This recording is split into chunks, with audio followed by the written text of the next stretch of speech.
বর্তমান সরকারের অন্যতম নির্বাচনী অঙ্গীকার মসজিদের ইমাম, মুয়াজ্জিন, খাদেম ও অন্যান্য ধর্মীয় নেতৃবৃন্দের মাসিক সম্মানী প্রদান কার্যক্রমের উদ্বোধন করলেন প্রধানমন্ত্রী তারেক রহমান।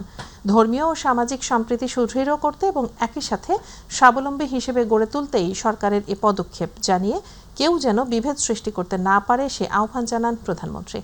মাহবুব সৈকতের রিপোর্ট।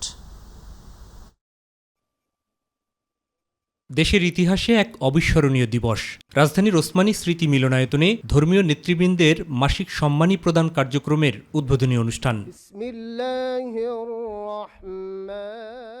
বিএনপির অন্যতম নির্বাচনী অঙ্গীকার মসজিদের ইমাম, মুয়াজ্জিন, খাদেম ও অন্যান্য ধর্মীয় নেতৃবৃন্দের মাসিক সম্মানী প্রদান কার্যক্রমের উদ্বোধনী অনুষ্ঠানে যোগ দিয়ে প্রধানমন্ত্রী তারেক রহমান জানান, পর্যায়ক্রমে পূরণ করা হবে সবগুলো অঙ্গীকার। আল্লাহর রহমতে বিএনপি সরকার গঠনের পর ভোটের কালই নখ থেকে মোচনের আগেই আমরা আমাদের সকল প্রতিশ্রুতি ধারাবাহিকভাবে বাস্তবায়নের কাজ শুরু করেছি।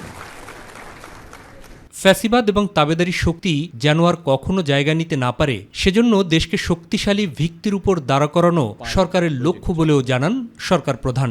দেশের প্রতিটি নাগরিকের রাজনৈতিক এবং অর্থনৈতিক ক্ষমতায়ন নিশ্চিত করার মাধ্যমে আমরা আমাদের দেশকে একটি শক্তিশালী ভিত্তির উপরে প্রতিষ্ঠিত করতে চাই, যাতে করে আর কোনো ফ্যাসিবাদ কিংবা তাদের তাবেদার অপশক্তি মানুষের স্বাধীনতা কেড়ে নিতে না পারে, কথা বলার অধিকার কেড়ে নিতে না পারে। মূল্যবোধ সম্পন্ন প্রজন্ম গড়ে তোলার উপর গুরুত্বারোপ করে মসজিদকে সামাজিক কাজের কেন্দ্রবিন্দুতে পরিণত করার উপরও গুরুত্বারোপ করেন প্রধানমন্ত্রী। আমরা সারা দেশে মসজিদ এবং এই ধর্মীয় প্রতিষ্ঠানগুলোর ধর্মীয়, সামাজিক এবং নৈতিক শিক্ষা কার্যক্রমের কেন্দ্রবিন্দুতে পরিণত করতে চাই।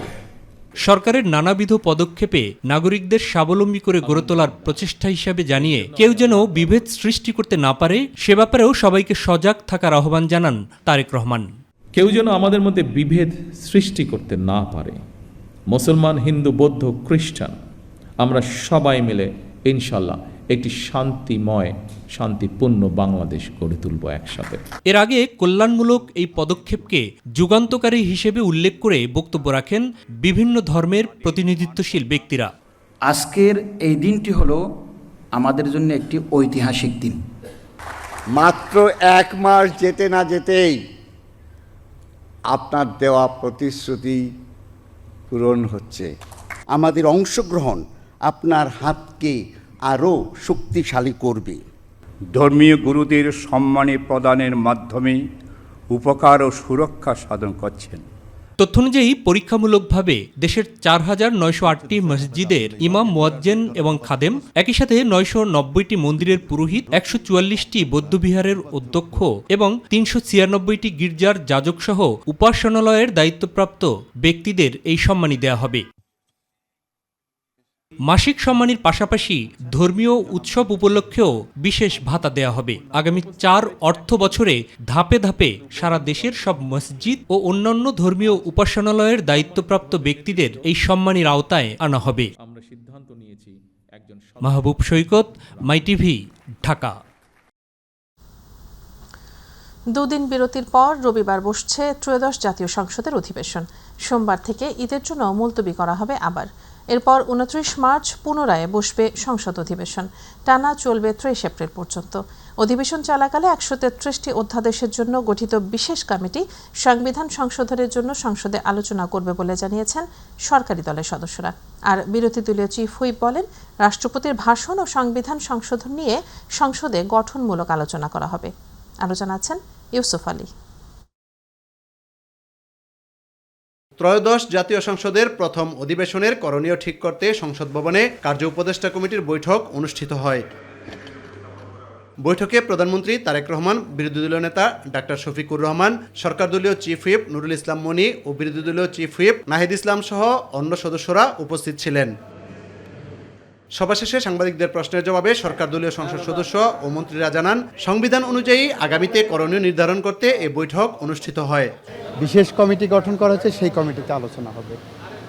আইনগত যে বাধ্যবাধকতাতে যে সময় আছে, সেই সময়ের মধ্যে আমরা যথাযথ পদক্ষেপ গ্রহণ করব।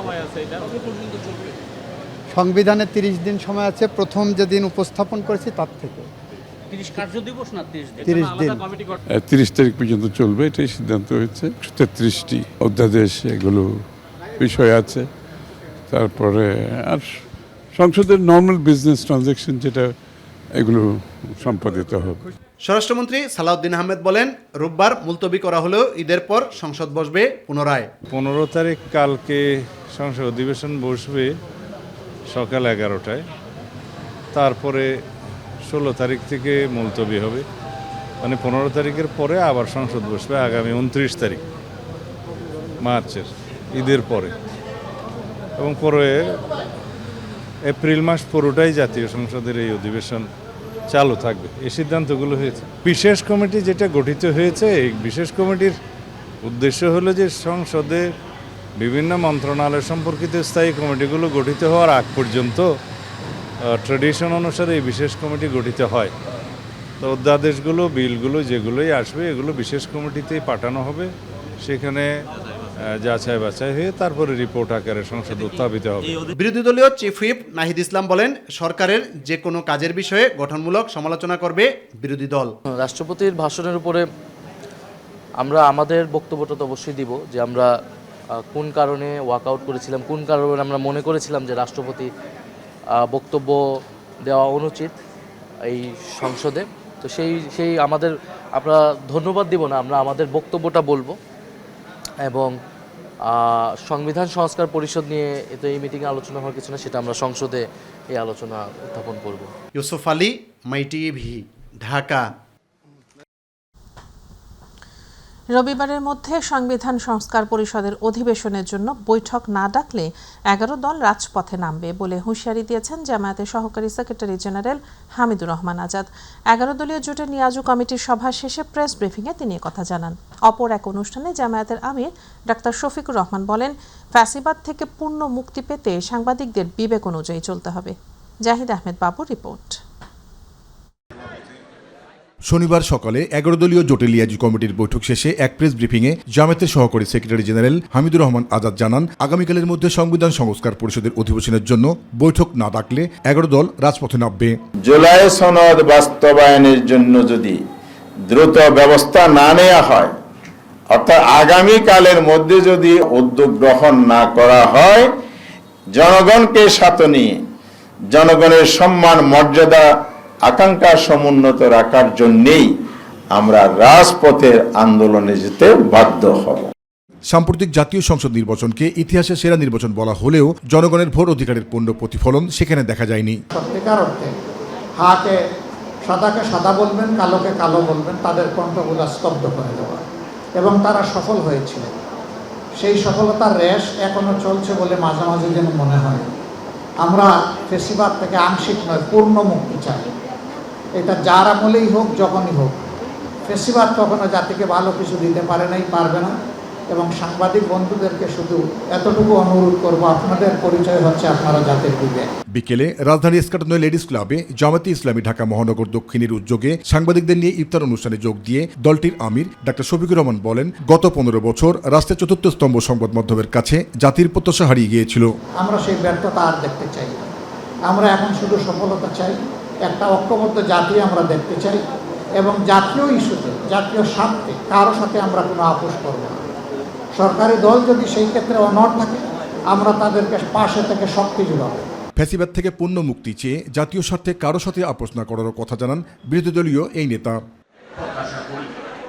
জাহিদ আহমেদ বাবু, মাই TV, Dhaka.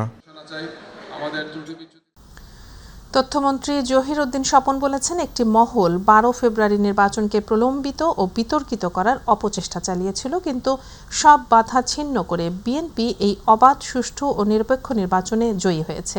Bangladesh national Awami party nap এর সাবেক চেয়ারম্যান এবং সাবেক সিনিয়র মন্ত্রী মশিউর রহমান জাদু মিয়ার 47তম মৃত্যুবার্ষিকী উপলক্ষে আয়োজিত অনুষ্ঠানে তিনি একথা বলেন। যারা মব কালচারকে প্রতিষ্ঠিত করতে চায় তাদের বিরুদ্ধে জনগণ সজাগ থাকবে বলেও মন্তব্য করেন তথ্যমন্ত্রী। বাংলাদেশের বর্তমান সরকার এবং ত্রয়োদশ জাতীয় সংসদ নির্বাচন তারেক রহমানের নেতৃত্বে যে নতুন যাত্রা শুরু করেছে, সেখানে আমরা যদি গণতান্ত্রিক এই মূল্যবোধকে এবং বাংলাদেশি পরিচয়, অন্য কোনো পরিচয় নয়, তাকে যদি আমরা আঁকড়ে ধরতে পারি এবং ধর্মীয় মূল্যবোধের সীমানাকে আমরা যদি ধর্ম ব্যবসায়ীদের হাত থেকে রক্ষা করতে পারি, তাহলে আমাদের পরাজিত করার মতো কোনো শক্তি আমি দেখি না। জিয়াউর রহমান ফাউন্ডেশনের vice president doctor Zubaida Rahman বলেছেন, মানসম্মত চিকিৎসা সেবা গড়ে তোলাই সরকারের লক্ষ্য, যেখানে প্রতিটি মানুষ প্রয়োজন অনুযায়ী চিকিৎসা পাবে। সন্ধ্যায় জাতীয় সংসদ ভবনে ড্যাব আয়োজিত দুস্থ শিশুদের মাঝে ঈদ উপহার বিতরণ, দোয়া মাহফিল ও ইফতার অনুষ্ঠানে তিনি কথা বলেন। আতিকুর রহমান তিতাসের রিপোর্ট। শনিবার সন্ধ্যায় জুলাই যোদ্ধা গুম পরিবারের হাতে ঈদ সামগ্রী তুলে দিলেন প্রধানমন্ত্রী তারেক রহমানের স্ত্রী ডাক্তার জোবাইদা রহমান। সন্ধ্যায় ড্যাবের ইফতার ও দোয়া মাহফিলে যোগ দিয়ে এসব সামগ্রী তুলে দেন তিনি। অনুষ্ঠানে স্বাস্থ্যমন্ত্রী সর্দার সাখাওয়াত হোসেন বকুল বলেন, যার যার অবস্থান থেকে নিজের দায়িত্ব পালন করে চিকিৎসা সেবাকে সহজলভ্য করতে কাজ করছে সরকার। আপনারা যার যার অবস্থান থেকে আপনাদের দায়িত্বটুকু সুন্দরভাবে পালন করে আমাদের মাননীয় প্রধানমন্ত্রী জনাব তারেক রহমান যে প্রতিজ্ঞা জনগণের সামনে করেছেন, চিকিৎসা সেবাকে সহজলভ্য করবেন, সেইটাকে সার্থক করার লক্ষ্যে আপনাদের চেষ্টা কামনা করে আপনারা এগিয়ে আসবেন। পরে ডাক্তার জোবাইদা রহমান বলেন, মানসম্মত চিকিৎসা সেবা গড়ে তোলাই সরকারের লক্ষ্য, যেখানে প্রতিটি মানুষ প্রয়োজন অনুযায়ী চিকিৎসা পাবে। জাতীয় অ্যাম্বুলেন্স পুল ও জরুরি সেবা নেটওয়ার্ক স্থাপন, যেন সময় মতো অ্যাম্বুলেন্স না পেয়ে আর কোনো মানুষ তার জীবনে শেষ নিঃশ্বাস ত্যাগ না করে। 24 ঘন্টা রোগী পরিবহন ও জরুরি সহায়তা পাওয়া যাবে। সময় মতো অ্যাম্বুলেন্স না পেয়ে যেন আর কোনো রোগী মারা না যায়, সেজন্য নিরাপদ পরিবহন ও আধুনিক প্রযুক্তি বাস্তবায়ন করা হবে বলেও জানান জোবাইদা রহমান। মেডিকেল শিক্ষা ব্যবস্থাকে আধুনিক এবং যুগোপযোগী করার জন্য সরকারি মেডিকেল কলেজ ও স্নাতকোত্তর ইনস্টিটিউট সমূহের উজ্জ্বল বিশেষ গুরুত্ব আরোপ করা হবে। আতিকুর রহমান তিতাস, মাই টিভি। পবিত্র ঈদ উল ফিতর সামনে রেখে রাজধানী ছাড়তে শুরু করেছে ঘরমুখো মানুষ। প্রিয়জনদের সঙ্গে ঈদের আনন্দ ভাগাভাগি করতে অনেকেই আগেভাগেই রওনা হচ্ছেন গ্রামের পথে। আজও কমলাপুর রেলওয়ে স্টেশনে দেখা গেছে যাত্রীদের উপচে পড়া ভিড়। 17 মার্চ থেকে শুরু হচ্ছে সরকারি ছুটি, কিন্তু শেষ মুহূর্তের ভোগান্তি এড়াতে অনেকেই এখনই রওনা দিচ্ছেন বাড়ির পথে। ঈদযাত্রার খবর জানাচ্ছেন শবনম অবনী। রমজানের শেষ দিকে এসে ঈদযাত্রায় চাপ বেড়েছে কমলাপুর রেল স্টেশনে। সকাল থেকেই প্ল্যাটফর্ম জুড়ে উপচে পড়া ভিড়। টিকিট হাতে থাকলেও ট্রেনে উঠতে হিমশিম খেতে হচ্ছে অনেককে। কেউ যাচ্ছেন উত্তরবঙ্গে, কেউ যাচ্ছেন দক্ষিণাঞ্চলে। প্রিয়জনদের সঙ্গে ঈদ করতে বাড়ি ফিরতেই এই দীর্ঘ অপেক্ষা ও ভোগান্তি মেনে নিচ্ছেন যাত্রীরা। এয়ারপোর্টে অনেক জ্যাম হওয়ার কারণে, অনেক লোক হওয়ার কারণে ট্রেনে আমরা উঠতে পারি না।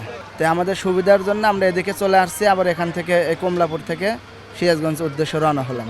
অনলাইনে কেটেছি টিকিট পেয়েছি আর কি। টিকিট পেতে আমাদের কোনো ভোগান্তি হয়নি। আমরা পরিবার সহ ঢাকা থেকে ব্রহ্মপুরে যাচ্ছি। পরিবার, পরিজন ও শিশুদের নিয়ে ঘন্টার পর ঘন্টা অপেক্ষা করছেন অনেকে। পর্যাপ্ত বসার জায়গা না থাকায় প্ল্যাটফর্মেই বসে আছেন তারা। অনলাইনেই কাটতে পেরেছিলাম, সকালে উঠে কাটা লেগেছে, এতটুকুই ভোগান্তি। আর 18 তারিখ থেকে বোধহয় টিকিট পাওয়া যাচ্ছে না, ওটার জন্য সবাই খুব কষ্ট পাচ্ছে। সকাল 8টা থেকে একদম টিকিট কাটার জন্য বসেছিলাম এবং আমরা লাকিলি পেয়ে গেছি টিকিট একদম। আমরা ঈদের জন্য নানু বাড়ি যাচ্ছি, অনেকে আনন্দ করব। আমরা বাড়ি যাচ্ছি, দাদা দাদির সাথে ঈদ করব, সেই জন্য। ঈদ উপলক্ষে বিশেষ ট্রেন চালু ও নিরাপত্তা জোরদারের কথা বলছে রেল কর্তৃপক্ষ। তবে ভিড় নিয়ন্ত্রণ ও যাত্রী সেবায় এখনও ঘাটতির অভিযোগ রয়েছে। জি, আমি অনেকক্ষণ ধরে স্টেশনে বসে আছি এবং আশেপাশে ঘুরে দেখছি, কারণ আমার ট্রেন আসতে অনেক সময়। তো সার্বিক পরিস্থিতি অনেক সুন্দর এবং সুশৃঙ্খল এবং নিরাপত্তাটা অনেকখানে র্যাব বাহিনী, পুলিশ বাহিনী এবং আনসার বাহিনী, রেলওয়ে পুলিশ সকলে মিলে সুন্দরভাবে মেনটেন করতেছে। তবুও সব কষ্ট ভুলে একটাই লক্ষ্য, ঈদের আগে নিরাপদে পৌঁছানো আপনজনের কাছে। শবনম অবনী, মাই টিভি, ঢাকা। ঈদকে সামনে রেখে নৌপথে অনেকেই বাড়ি ফিরছেন। 17 মার্চ থেকে অফিস আদালত ছুটি হবে, তাই তো এখনও লঞ্চ টার্মিনালে যাত্রীদের ভিড় শুরু হয়নি। এদিকে নিরাপদ ও স্বস্তিকর যাত্রা নিশ্চিত করতে নৌ পরিবহন মন্ত্রণালয় থেকে নেওয়া হয়েছে 26টি পদক্ষেপ। ঈদের নৌযাত্রা নিয়ে আরও থাকছে সাদিয়া হক মৌয়ের রিপোর্টে। সদরঘাটের চিরচেনা লঞ্চ যাত্রীদের ভিড় এখনও পুরোপুরি জমে ওঠেনি। অফিস, আদালত, পোশাক কারখানা সহ সকল প্রতিষ্ঠানে ঈদ ছুটির পর ভিড় বাড়বে লঞ্চ ঘাটের। 18 তারিখ 19 তারিখ একটু ভিড় হওয়ার সম্ভাবনা আছে। গার্মেন্টস ছুটি না দিলে তো আর ঈদের ভিড়ের অনুভব করা যায় না। গার্মেন্টস ছুটির পরে বোঝা যায় যে ঈদ উদযাপন হইতেছে বা ঈদের মানুষ যাচ্ছে। সংশ্লিষ্ট তথ্য অনুযায়ী ঈদকে সামনে রেখে প্রায় 1.5 কোটি মানুষ রাজধানী ঢাকা ছেড়ে গ্রামমুখী হবেন। তার মধ্যে প্রায় 20% মানুষ দক্ষিণ অঞ্চলের, যারা নৌপথে যাত্রা করবেন। তবে পদ্মা সেতু হবার পর থেকে লঞ্চে ভিড় না থাকলেও ঈদে চিরচেনা সেই লঞ্চের রূপ ফিরে আসে। কারণ পরিবার নিয়ে স্বস্তিদায়ক ও নিরাপদ যাত্রার জন্য বরিশালের মানুষের কাছে লঞ্চ যাত্রাই প্রথম পছন্দ, এমনটাই বলছেন যাত্রীরা। পদ্মা সেতু হওয়ার পর আমরা লঞ্চে আসা যাওয়া করি, বাসে আসা যাওয়া করি। লঞ্চ যাত্রা আমার সবসময় ভালো লাগে। ছোটবেলা থেকে লঞ্চই আসা যাওয়া, বাসে আমি একদমই আমার ভালো লাগে না। লঞ্চের যাত্রার শুরু থেকে সাথে সাথেই ছোট থেকে বড় সব ধরনের যাত্রীদের মধ্যে এক ধরনের ঈদ আমেজ ফুটে ওঠে। লঞ্চে যাওয়ার অনুভূতি অবশ্যই ভালো, কারণ আমি লাইফ ফার্স্ট টাইম ঈদ যাত্রায় আর কি বাড়ি যাচ্ছি। লঞ্চে যাওয়ার মানে হলো যে অনেক সময় নিয়ে যাওয়া যায়, বন্ধুদের সাথে আড্ডা দেওয়া যায়, ঘোরা যায়, আশেপাশে দেখা যায়। লঞ্চে আসলে নিজের মতো একটু হাঁটা যায়, চলা যায়, ভালো লাগে। সব লঞ্চেই দেখা গেল সরকারের নির্ধারিত ভাড়ার তালিকা এবং যাত্রীরা বলছেন এখন পর্যন্ত কোনো বাড়তি ভাড়া আদায় করা হচ্ছে না। ভাড়াও স্বাভাবিক, নিচ্ছে না লঞ্চটা। অন্যান্য সময় সদরঘাট থেকে 2 থেকে 3টি ঢাকা থেকে বিভিন্ন রুটের লঞ্চ ছাড়া হলেও ঈদ উপলক্ষে যাত্রীদের চাহিদা অনুযায়ী 17 মার্চ থেকে 7 থেকে 8টি লঞ্চ ছাড়া হবে বলে জানিয়েছেন লঞ্চ কর্তৃপক্ষ। সাদিয়া হক মৌ, মাই টিভি, ঢাকা। পবিত্র ঈদ উল ফিতর উপলক্ষে আগামী 17 মার্চ থেকে টানা 7 দিনের সরকারি ছুটি শুরু হচ্ছে। সরকারি ছুটি বড় হওয়ায় ঈদযাত্রা নির্বিঘ্ন হওয়ার প্রত্যাশা করেছেন ডিএমপি কমিশনার মোহাম্মদ সরওয়ার। গাবতলী বাস টার্মিনালে বাস মালিক সমিতির নেতাদের সঙ্গে মতবিনিময় সভায় তিনি প্রত্যাশার কথা জানান।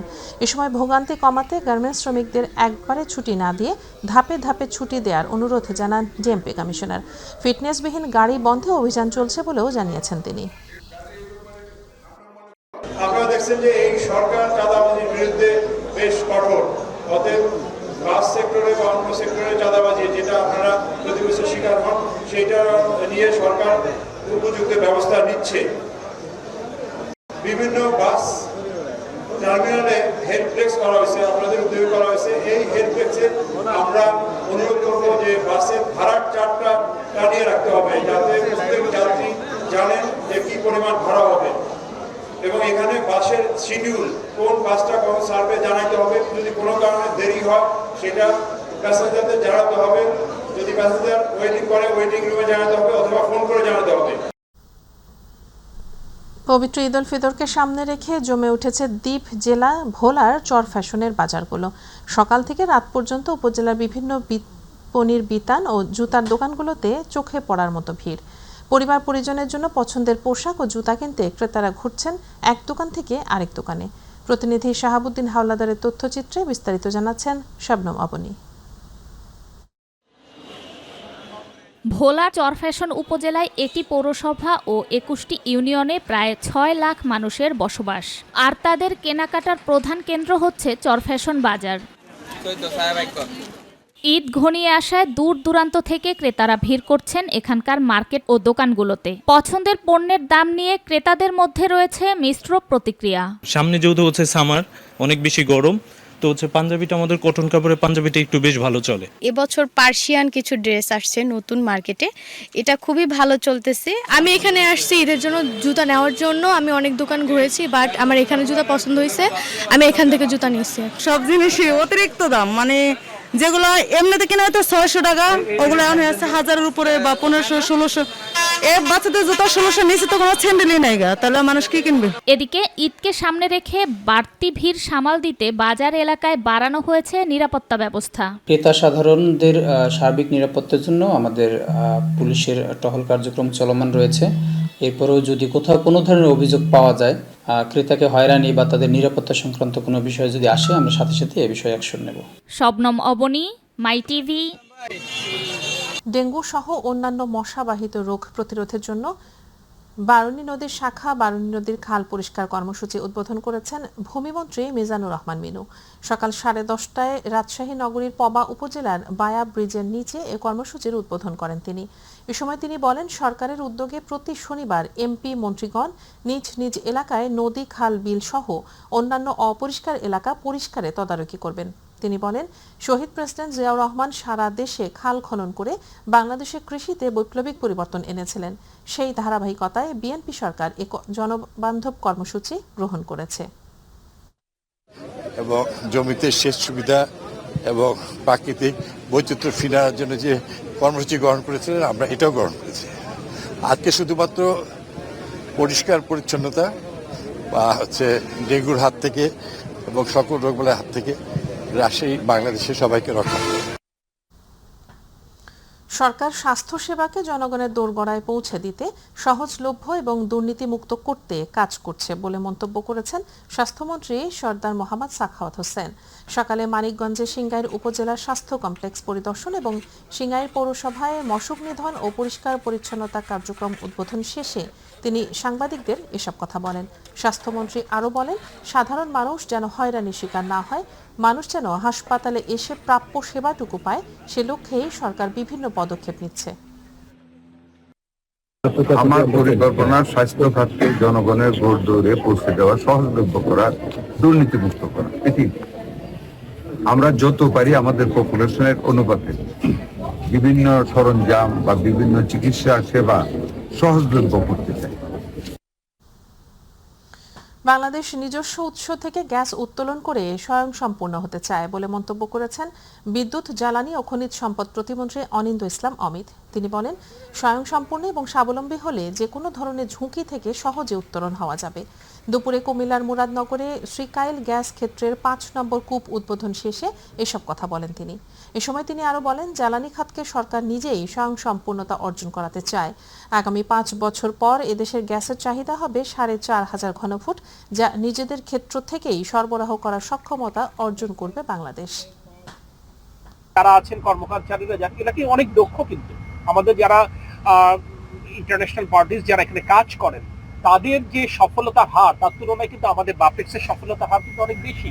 কিন্তু দুর্ভাগ্যজনকভাবে তাদের সে সক্ষমতার আমরা যথাযথভাবে সদ্ব্যবহার করিনি, তাদেরকে ক্ষমতায়ন করিনি।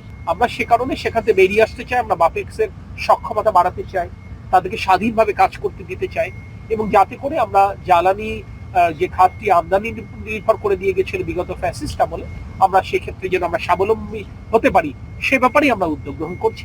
এ পর্যায়ে রয়েছে প্রবাসের খবর।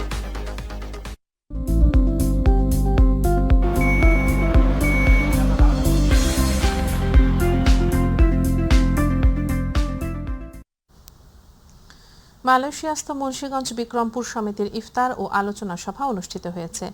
একই সময় নবগঠিত কমিটিও ঘোষণা করা হয়।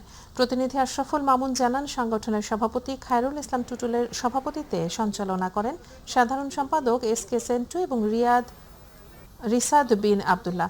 বক্তব্য রাখেন মোহাম্মদ আমিনুল ইসলাম, মাসুদ মোল্লা, শহীদ হোসেন খান, জাকির হোসেন, আমিন শিকদার, রনি জাহান, রাতুল আহমেদ, ইকবাল হোসেন সহ আরও অনেকে।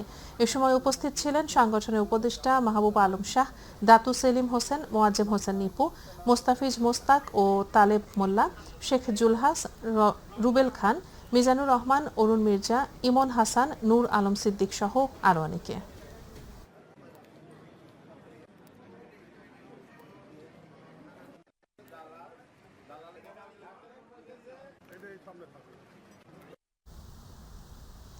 সৌদি আরবের রিয়াদে বগুড়া জেলা জাতীয়তাবাদী দল বিএনপির আয়োজনে স্থানীয় একটি হোটেলে ইফতার ও দোয়া অনুষ্ঠিত হয়। প্রবাসী বগুড়া জেলা বিএনপির সভাপতি ফিরোজ আহমেদ নয়নের সভাপতিত্বে প্রধান অতিথি হিসেবে উপস্থিত ছিলেন সৌদি আরব পূর্বাঞ্চল বিএনপির ভারপ্রাপ্ত সভাপতি গোলাম হাসনাইন সোহান। বগুড়া জেলা বিএনপির সহসভাপতি মাহফুজুর রহমানের সঞ্চালনায় বিশেষ অতিথি হিসেবে উপস্থিত ছিলেন সৌদি আরব পূর্বাঞ্চল বিএনপির সাধারণ সম্পাদক অ্যাডভোকেট মিম সিদ্দিকুর রহমান ইমরান, সিনিয়র যুগ্ম সাধারণ সম্পাদক তাজুল ইসলাম গাজী, পূর্বাঞ্চল স্বেচ্ছাসেবক দলের সভাপতি বাকের হোসেন, পূর্বাঞ্চল শ্রমিক দলের সভাপতি বিপ্লব হোসেন আজাদ সহ বাংলাদেশ জাতীয়তাবাদী দল বিএনপির অঙ্গ সংগঠনের নেতৃবৃন্দ।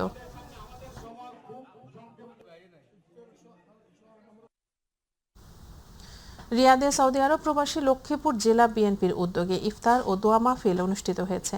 প্রবাসী লক্ষ্মীপুর জেলা বিএনপির সভাপতি মোহাম্মদ মিনহাজুল ইসলামের সভাপতিত্বে সাধারণ সম্পাদক ফারুক হোসেন পাটোয়ারির সঞ্চালনায় অনুষ্ঠানে প্রধান অতিথি হিসেবে উপস্থিত ছিলেন সৌদি আরব পূর্বাঞ্চল কেন্দ্রীয় বিএনপির প্রতিষ্ঠাতা ও সাবেক সাধারণ সম্পাদক এবং প্রবাসী লক্ষ্মীপুর জেলা বিএনপির প্রধান উপদেষ্টা ফারুক আহমেদ চান। বিশেষ অতিথি ছিলেন রিয়াদ মহানগর বিএনপির সাবেক সাধারণ সম্পাদক তালুকদার হারুন রশিদ, প্রবাসী লক্ষ্মীপুর জেলা বিএনপি সিনিয়র সহসভাপতি শাহিন আলম সহ অনেকে।